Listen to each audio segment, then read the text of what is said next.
আমার খবর। P leathers Kolkata এখন বোলপুরে। জুতো থেকে ব্যাগ, ওয়ালেট থেকে বেল্ট, প্রতিটি পণ্যে থাকুক আভিজাত্যের ছোঁয়া। গ্রাম সভাকে কেন্দ্র করে উত্তেজনা, বন্ধ রাখতে হলো সভা। সিউড়ি 2 নম্বর ব্লকের অন্তর্গত দমদমা গ্রাম পঞ্চায়েতে আমার পাড়া আমার সমাধান প্রকল্পের অর্থ বরাদ্দ কাজের বন্টন নিয়ে গ্রাম সভাকে কেন্দ্র করে তীব্র উত্তেজনা ছড়ালো। পঞ্চায়েতের বিভিন্ন বুথে রাস্তাঘাট, পানীয় জল সহ উন্নয়নমূলক কাজ কিভাবে এগিয়ে নেওয়া হবে তা নিয়ে আলোচনা করার উদ্দেশ্যে শুক্রবার বিকেল প্রায় 3টে নাগাদ পঞ্চায়েত সভাকক্ষে গ্রাম সভা ডাকা হয়। সভা ডাকেন দমদমা পঞ্চায়েতের প্রধান ও অঞ্চল সভাপতি, কিন্তু অভিযোগ ব্লক সভাপতি নুরুল ইসলামের গ্রাম সহ একাধিক গ্রামের বাসিন্দারা এই সভার বিষয়ে কিছুই জানতেন না।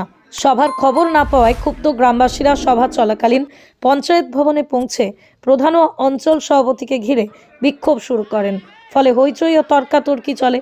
পরিস্থিতি উত্তপ্ত হয়ে ওঠায় শেষ পর্যন্ত গ্রাম সভা বন্ধ রাখতে বাধ্য হয় পঞ্চায়েত কর্তৃপক্ষ। বিক্ষোভকারীদের অভিযোগ, প্রধান ও অঞ্চল সভাপতি প্রভাবশালী নেতৃত্বের নির্দেশে কাজ করছেন এবং ব্লক সভাপতিকে মান্যতা দিচ্ছেন না। আরও অভিযোগ, গ্রাম সভার কোনো মাইকিং হয়নি বা পঞ্চায়েত সদস্যের মাধ্যমে সাধারণ মানুষের কাছে খবর পৌঁছানো হয়নি। এছাড়াও গ্রামবাসীদের দাবি, উন্নয়নমূলক অধিকাংশ কাজ প্রধান ও অঞ্চল সভাপতির নিজের গ্রামে নিয়ে যাওয়া হয়েছে। ব্লক সভাপতির গ্রাম কুষ্টিকিরি, পতন্ডা এবং ঢোলটিকুড়ি এলাকাকে বঞ্চিত করা হয়েছে বলেও অভিযোগ তোলা হয়। যিনি প্রধান আছেন বন্দনা ঘোষ, বুঝতে পারলেন, মহিলা, উনি মহিলা এবং উনি পঞ্চায়েতের আজকে গ্রাম সভা ডেকেছিল। গ্রাম সভাতে দেখা যাচ্ছে যে ওনার যে মতের লোক সেগুলোকে জানিয়েছেন এবং বাকি গ্রামগুলোকে উনি জানাননি। সেই অনুপাতে আমরা কাউরি মাধ্যমে শুনতে পাই যে উনি গ্রাম সভা ডেকেছেন এবং আমরা সেখানে উপস্থিত হলাম। এবার দেখলাম যে উনি টেন্ডার করিয়েছে এমনভাবে যে নিজের গ্রামে 4টে কাজ উনি অলরেডি পাস করিয়ে ফেলেছেন এবং আমাদের গ্রামে 2টি কাজ পাস করিয়েছেন, যেটা টেন্ডারের মাধ্যমে উনি বললেন যে টেন্ডার করেছে কন্ট্রাক্টররা, লেস মেরেছে, সেই অনুপাতে হয়েছে, আমরা স্বীকার করলাম, বেশ ঠিক আছে। কিন্তু ওনার গ্রামে 4টে টেন্ডার পাস কী করে হলো সেটা আমরা কৈফিয়ত চেয়েছিলাম।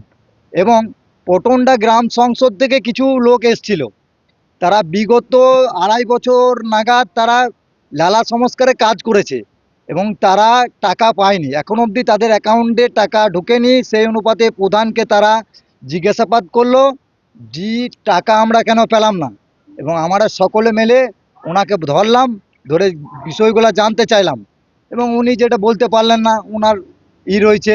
এবং প্রধান হচ্ছে ওর স্ত্রী, যদি স্ত্রী প্রধান থাকার কারণ ওনার স্ত্রী কাউকে কিছু বলেন না এবং সে ইন্টারফেয়ার করে। অরুণ ঘোষ অঞ্চল সভাপতি, সেটা আমরা মানছি, কিন্তু প্রধান হিসাবে উনি ইন্টারফেয়ার করেন। কোনো গ্রামের মেম্বারকে সে মধ্যে ক্যাবিনেটে মিটিংও ডাকেন না, কাউকে কিছু বলেনও না।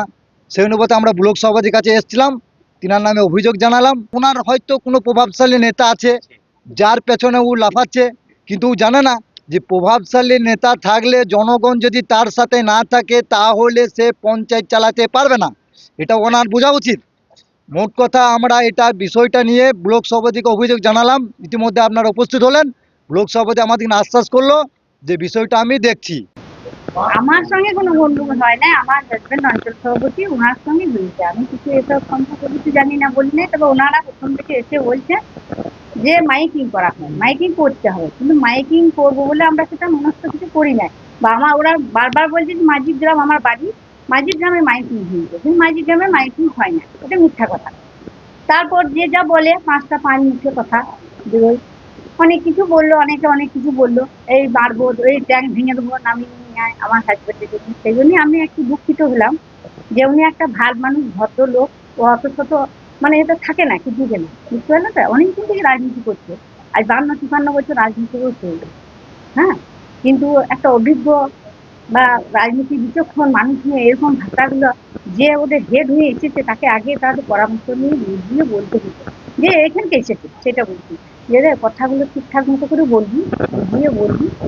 যদি কোনো ভুল ত্রুটি হয়ে থাকে তখন তো ওই তখন নিজেই তো তখন বলবে যে হ্যাঁ আমি এটা ভুল করেছি, ভালোভাবে বলবি। মানুষ ভালো ভাষাতেই তো ভালো কথা বেরোয়, বা ভালোবাসার দ্বারাই ভালোবাসা হয়। এইটাই আমাদের বক্তব্য, আমার আর কিছু নয়। মানে উনি খুব ভাল মানুষ, ভদ্রলোক, আমাকে কে কিছু বলেনি, আমি কিছু জানি না। পি লেদার্স কলকাতা এখন বোলপুরে। জুতো থেকে ব্যাগ, ওয়ালেট থেকে বেল্ট, প্রতিটি পণ্যে থাকুক আভিজাত্যের ছোঁয়া। আসল চামড়ার নিখুঁত মান, স্টাইল আর টেকসই ব্যবহার সব একসাথে আপনার প্রতিদিনকে করুন আরো স্টাইলিশ ও মর্যাদাপূর্ণ। দেখতে চোখ রাখুন আমাদের ফেসবুক ও ইউটিউব চ্যানেলে।